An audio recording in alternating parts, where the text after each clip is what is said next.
के पार्टियों ने धरना प्रदर्शन किया। 146 सांसद जो संसद से निलंबित कर दिए गए थे, उनके विरोध में कहा है कि भारतीय जनता पार्टी लोकतंत्र की हत्या कर रही है।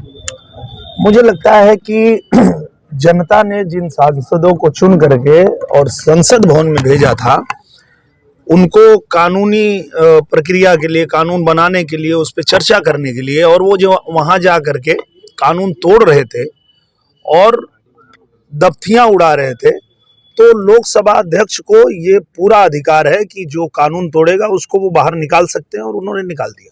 संसद में चूक हुई, कुछ लोग घुस गए, गृह मंत्री जवाब नहीं दे रहे हैं, विपक्ष मांग रहा है। विपक्ष की मांग तो जायज है। विपक्ष की मांग जायज है तो गृह मंत्री जी ने उस पर जांच बैठाया है और जांच की रिपोर्ट आ जाएगी। और आपकी जानकारी के लिए बताऊं कि ये पहली बार नहीं हुआ है। जो विपक्ष मांग कर रहा है उसके समय में कम से कम 35 बार कूद चुके हैं लोग। पहले उसका जवाब दे, फिर हमसे जवाब मांगे। हम तो जवाब देने के लिए, हमारी सरकार ने उस पर जांच बैठाया है, पर जो 35 बार उनके समय में गैलरी से कूदे थे और एक बार तो हथियार लेके कूद गए थे, पहले उसका जवाब दे विपक्ष। सांसद जी, लोकसभा चुनाव के समय भी और विधानसभा चुनाव के समय योगी आदित्यनाथ जी ने आजमगढ़ का नाम आर्यमगढ़ रखने का सुझाव कई बार दिया था और कहा था आर्यमगढ़ का ही संबोधित करते हैं। तो कब तक ये संभावना बनेगी? ये तो महाराज जी बता पाएंगे, क्योंकि इसके विषय में तो वही बता सकते हैं। उन अधिकार उनको ही है, तो वही बता पाएंगे। और एयरपोर्ट का सर अपडेट क्या चल रहा है?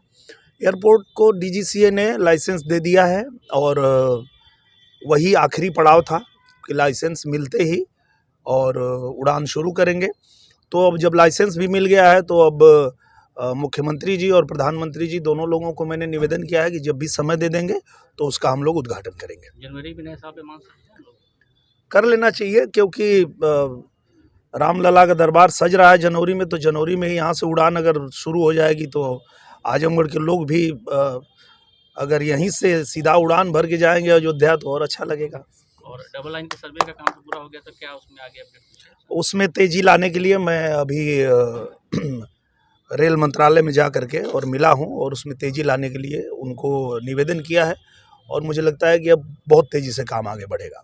विश्वविद्यालय के शिलान्यास भी और लोकार्पण भी होगा, उसका निरीक्षण कर लिया है महाराज जी ने, और महाराज जी ने उनको निर्देश भी दिया है कि जितना जल्दी से जल्दी हो कार्य पूरा करके दीजिए, ताकि उसका हम लोग लोकार्पण करें। कुछ नई ट्रेनें संचालित होंगी?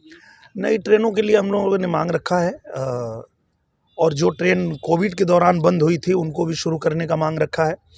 और माननीय रेल मंत्री जी ने आश्वासन भी दिया है कि बहुत जल्दी हम उसको शुरू करवाएंगे। कौन कौन सी नई मांगे हैं?